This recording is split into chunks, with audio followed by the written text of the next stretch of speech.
Allô Régis! Allô Mélanie? L'activité de cette semaine porte sur la découverte et l'usage du registre à décalage 74595, que nous appellerons 595 dans un environnement Arduino.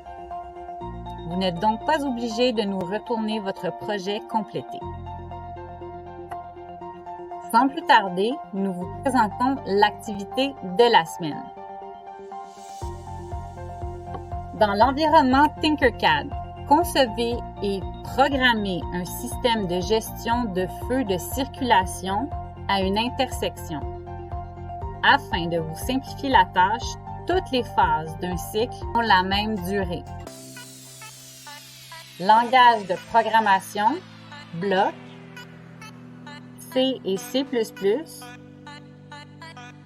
Pour cette activité, nous encourageons l'utilisation des blocs. Fonctionnement attendu. Afin de gérer le trafic à une intersection, à chaque cycle, l'alternance de couleurs de votre système simplifié de feux de circulation doit se faire selon les 6 phases suivantes. Phase 1. Direction nord-sud, rouge actif. Direction est-ouest, rouge actif. Phase 2. Direction nord-sud, vert actif. Direction est-ouest, rouge actif. Phase 3 et ainsi de suite. Illustration.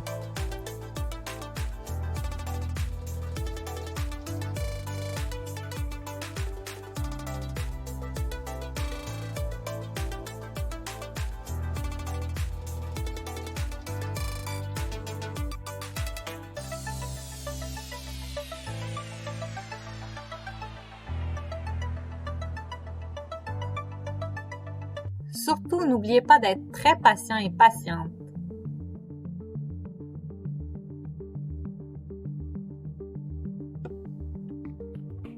Dis-moi, Régis, Oui Mélanie? avant de présenter les 3 circuits, pourrais-tu nous parler un peu de ce fameux 595? Quel avantage nous procure-t-il dans le contexte de l'environnement de développement Arduino? Bien sûr Mélanie, je peux parler de ce fameux 595 qui n'est autre qu'un registre à décalage qui se présente sous la forme d'un circuit intégré à 16 broches.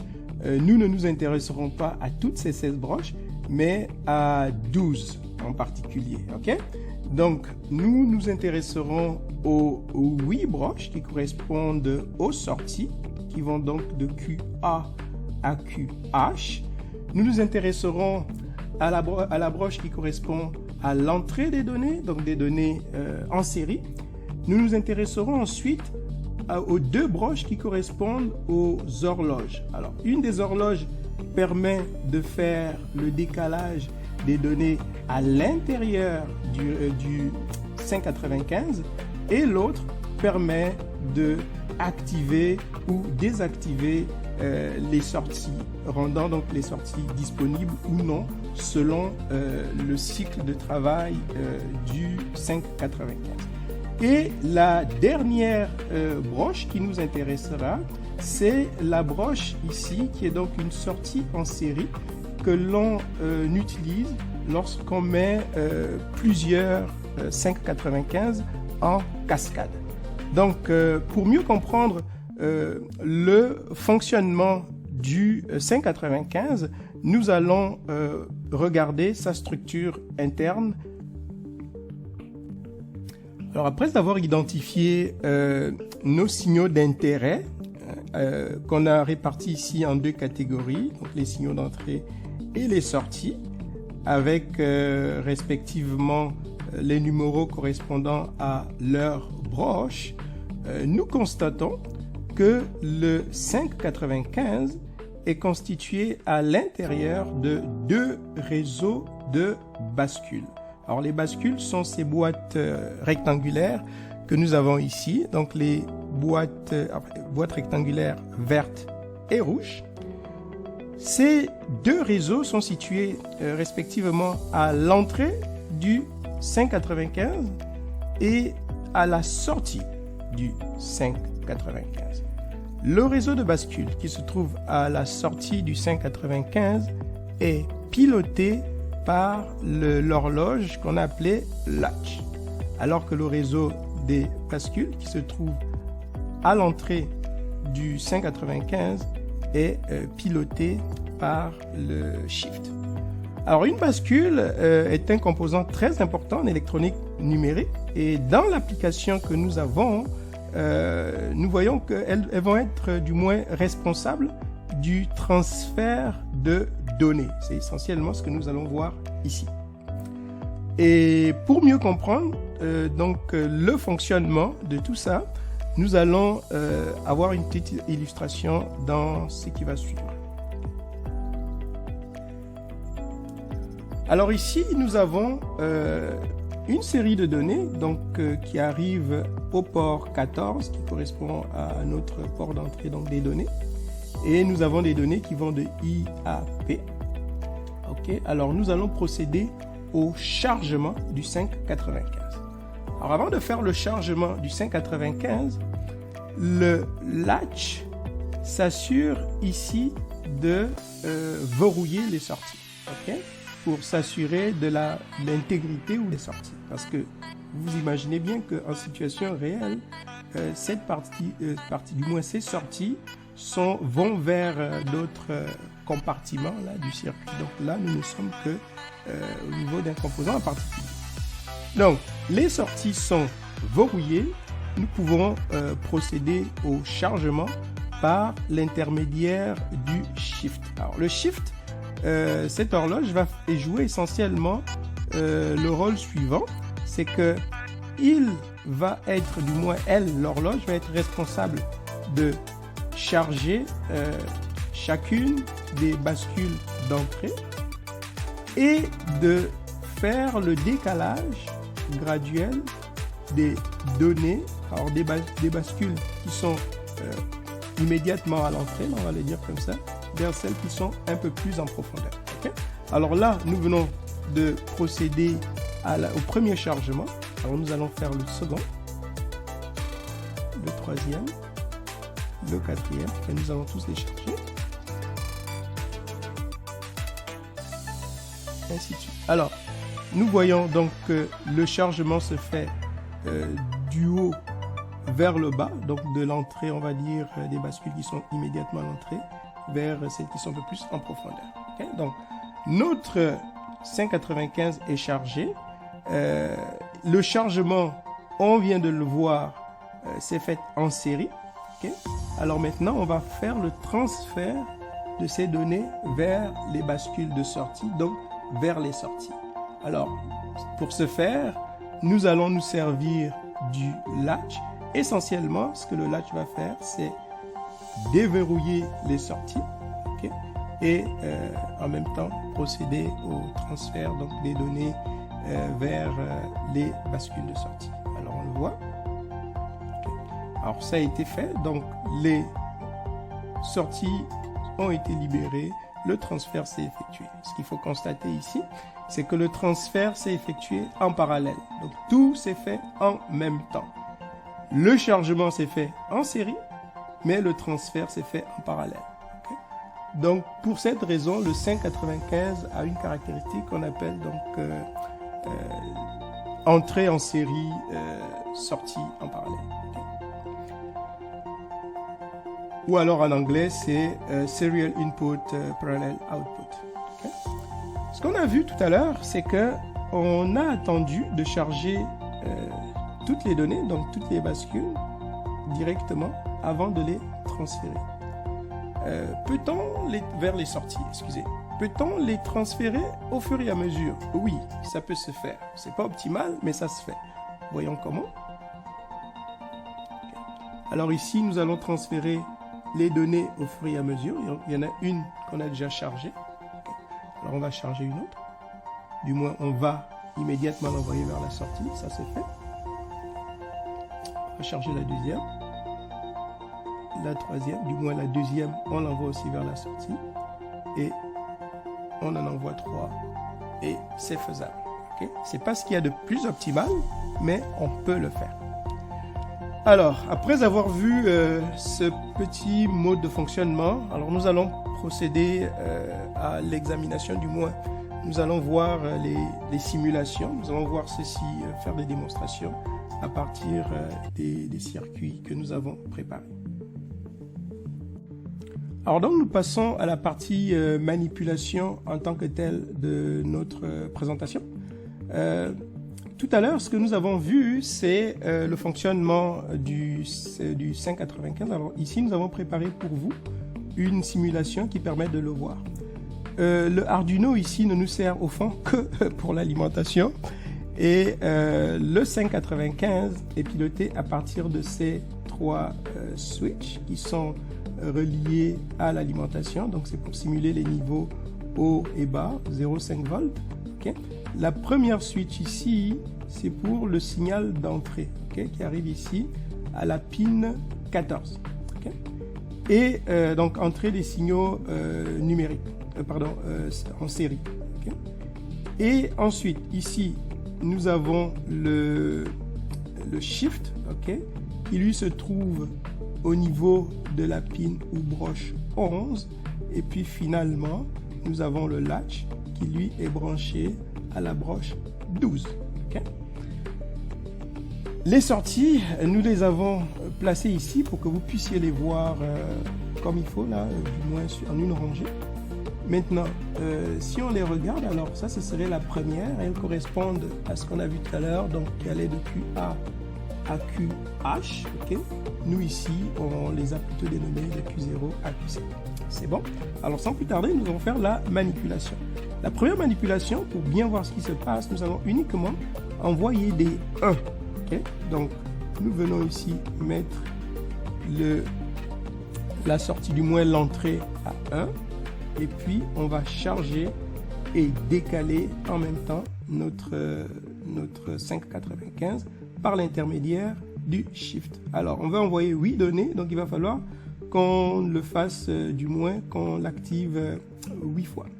Alors 1, 2, 3, 4, 5, 6, 7, 8. Okay. Voilà. Alors tout est fait. Maintenant, on va pousser les données vers la sortie, donc les rendre disponibles en sortie par un coup d'horloge, ici le latch. Okay. Voilà. La deuxième partie de la manipulation qu'on a vu tantôt consistait à envoyer juste une donnée. Là, on a dit que c'était pas vraiment d'intérêt, mais enfin, essayons juste de voir ce que ça donne, au moins une fois. Okay. Alors ici, on vient au niveau bas, pour s'assurer qu'on est au niveau bas aussi, au niveau du latch. Et puis, on charge le 595 et on envoie la donnée à la sortie. Okay. On peut le faire avec d'autres valeurs, évidemment. Maintenant, d'autres valeurs, du moins avec d'autres entrées. Donc, on a vu le principe. Pour répondre à la deuxième question que Mélanie posait, à savoir pourquoi on utilise, quelle est l'utilité du 595 dans le contexte d'Arduino, nous avons ramené ici deux, en fait, du moins des afficheurs 7 segments qui étaient l'objet de la première activité. Alors, le 7 segments, en oubliant le point décimal, a besoin de 7 ports, okay? Donc en provenance de l'Arduino, si on le branche directement. Et il nous permet simplement d'afficher des nombres de 0 à 99. De 0 à 9, par exemple. Mais si on veut afficher des nombres de 0 à 99, ça nous prendrait, dans ce cas-ci, un deuxième afficheur 7 segments. Lui aussi, et en négligeant le point décimal, lui aussi aurait besoin de 7 ports, okay, en provenance du Arduino. Donc 7 ports pour celui-là, 7 ports pour celui-ci. On aurait besoin de 14 ports au total. Arduino a comme disponible 14 ports numériques. Les 6 ports analogiques, on pourrait aussi les transformer en numériques, mais on se doute bien que assez rapidement, nous sommes à court de ressources, en tout cas en termes de port disponible du Arduino. C'est en ce moment-là que le 595 rentre en jeu. Qu'est-ce qu'il fait lui? Alors, on aurait juste besoin de 3 ports du Arduino pour piloter le 595. Par contre, il nous offrirait 8 sorties qui seraient disponibles. Dans ce cas-ci, par exemple, pour pouvoir piloter cet afficheur 7 segments. Okay. Pour un deuxième afficheur 7 segments, ça nous prendrait un autre 595 qui serait branché directement en cascade avec celui-là. Donc on n'aurait pas besoin de passer par la carte de développement Arduino. Okay.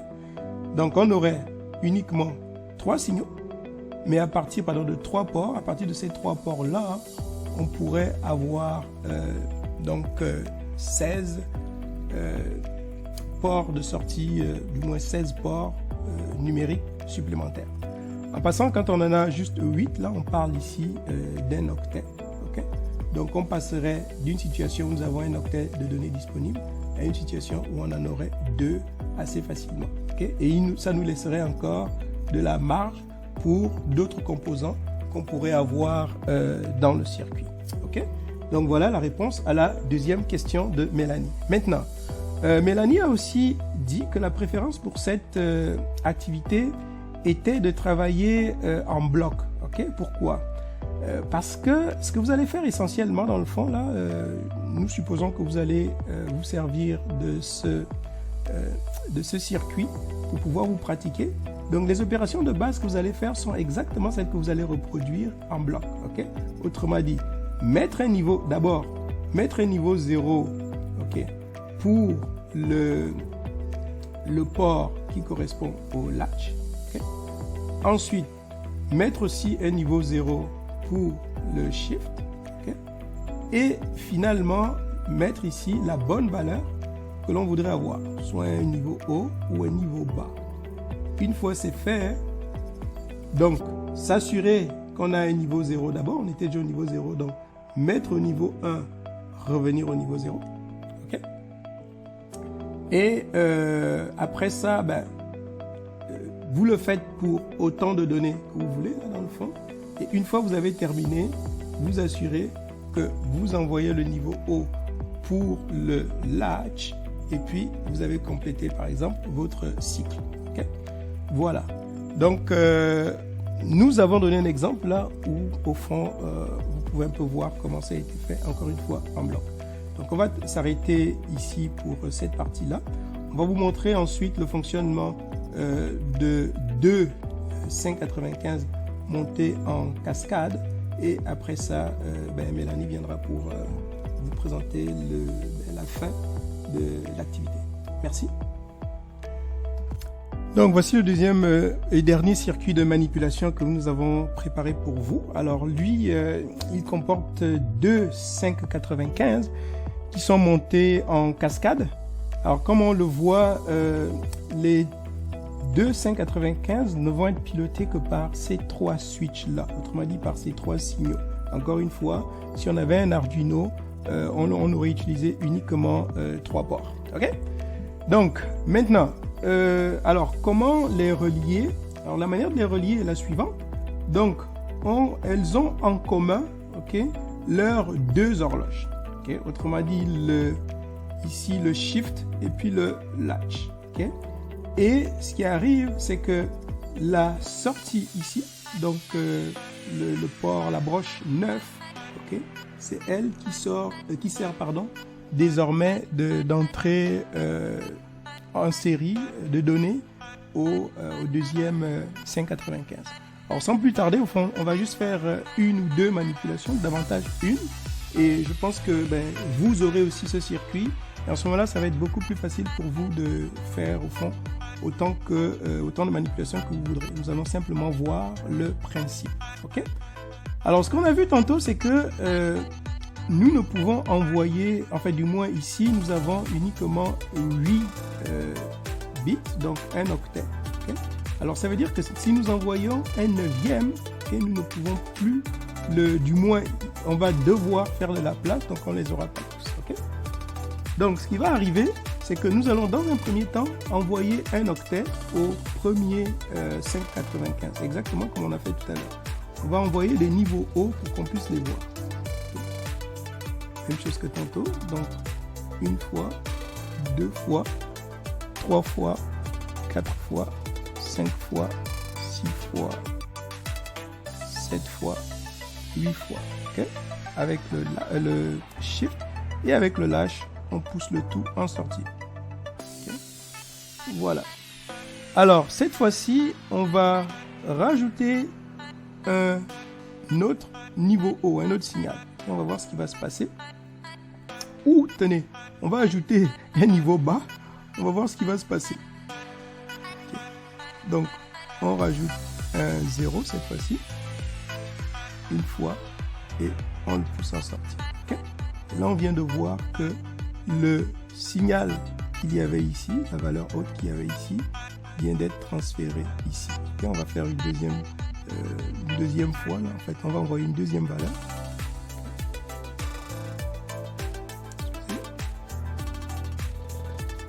Voilà, okay. Et on la voit qui arrive ici. Donc, ceci met un terme au fond aux manipulations qu'on devait faire. Et maintenant, ce qu'on va... donc, je vais vous laisser à partir de là. Et encore une fois, tous ces circuits sont à votre disposition. Et puis, vous pouvez les jouer avec, etc. etc. Okay? Et je vous laisse donc avec Mélanie. Merci. Merci Régis! Pour vous aider dans cette activité, nous mettons à votre disposition 4 circuits. Circuit 1. Circuit 2. Circuit 3. Et finalement, circuit 4. Vous trouverez les liens vers ces circuits plus bas dans la description de la vidéo.